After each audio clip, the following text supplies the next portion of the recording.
1.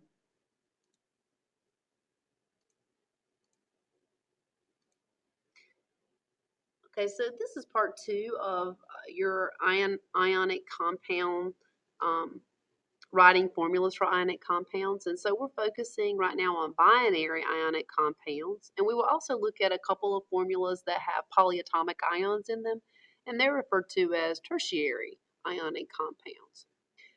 But looking at these words here, just thinking about how to figure out what some of these words might mean if you were to see them on the final exam or on the state test. Binary. We know the prefix bi means two, so a binary compound contains two elements. And we learned that ionic compounds specifically contain a cation and an anion. Now remember, metals form cations, and you do have a couple of polyatomic cations, but only one that we have to know. And then our anions are the nonmetals.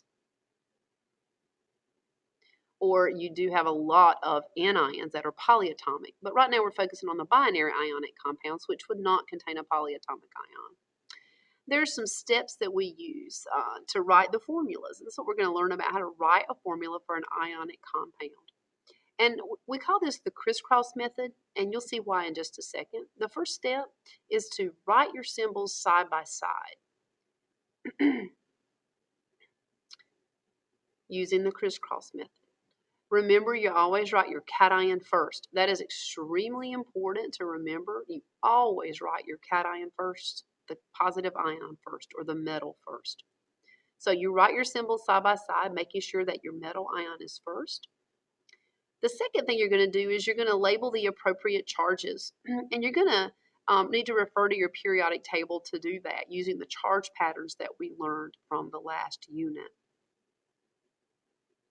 The third thing you do, and this is where the name comes from this process, it's called the crisscross method, because you crisscross the charge values to give your subscripts.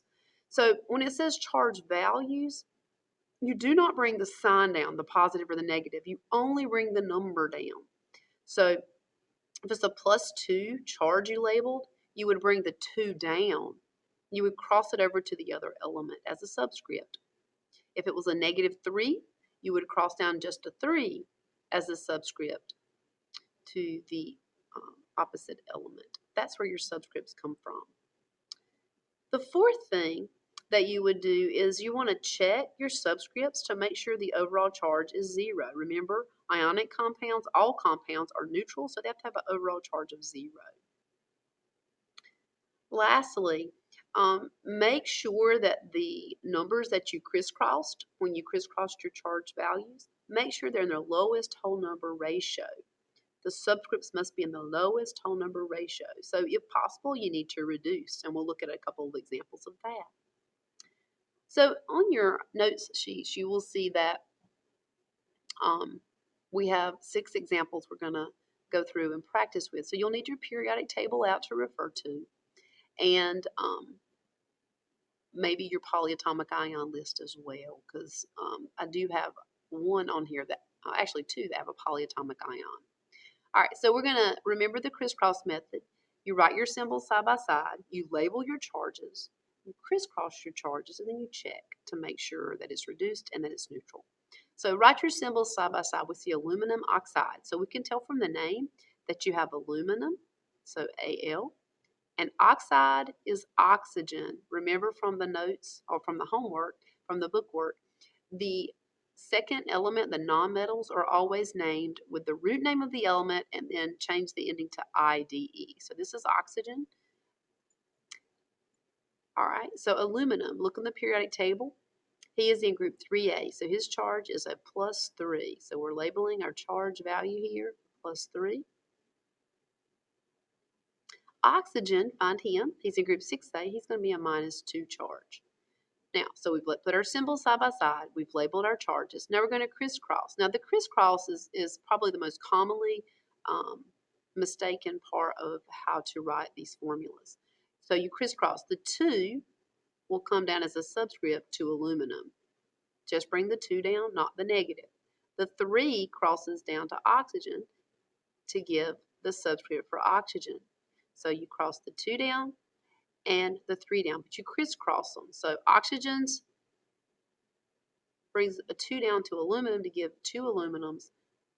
Aluminum's charge tells you what to bring down to give you the oxygen. Just bring down the numbers.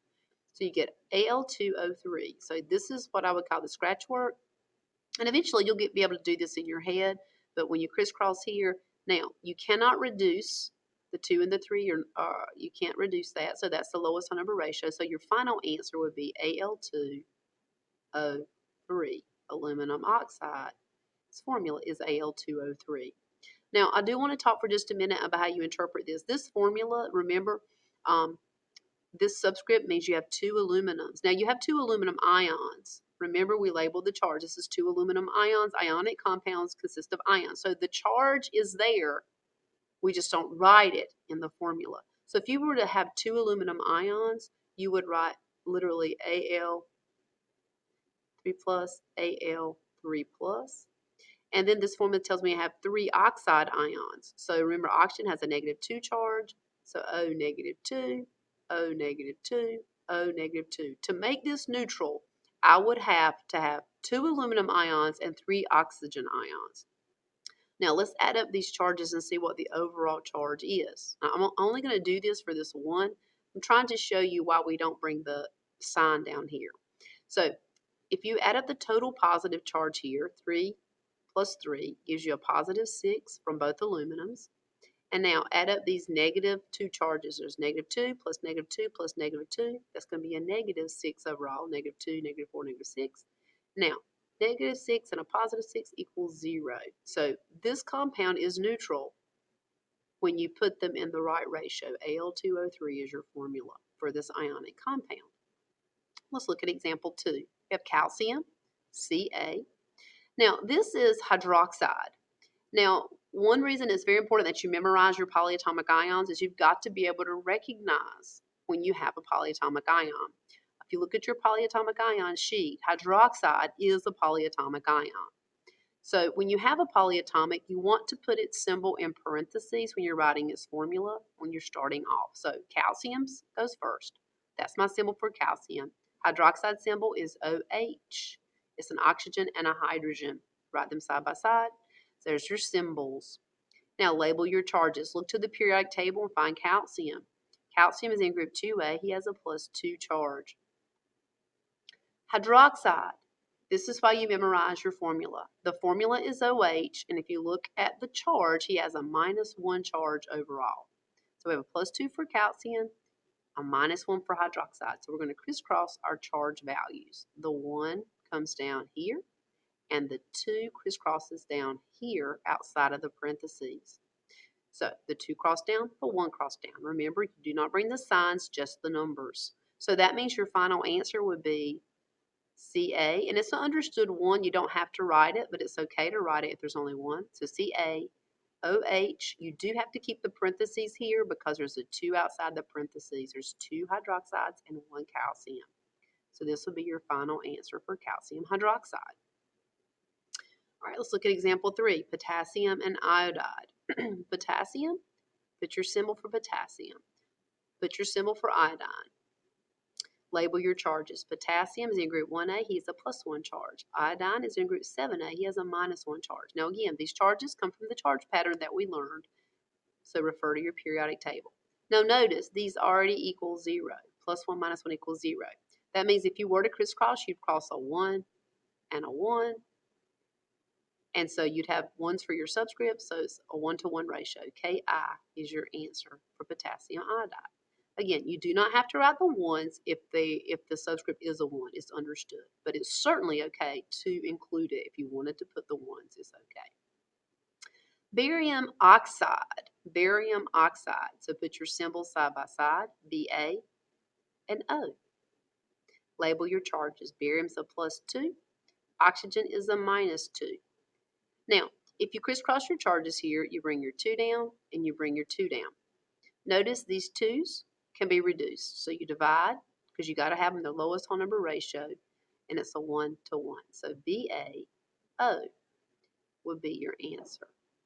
Now, another thing, alternatively, that you could do here, if you notice when you label your charges that the +2 and the -2 already equals 0, that means you're going to have to reduce the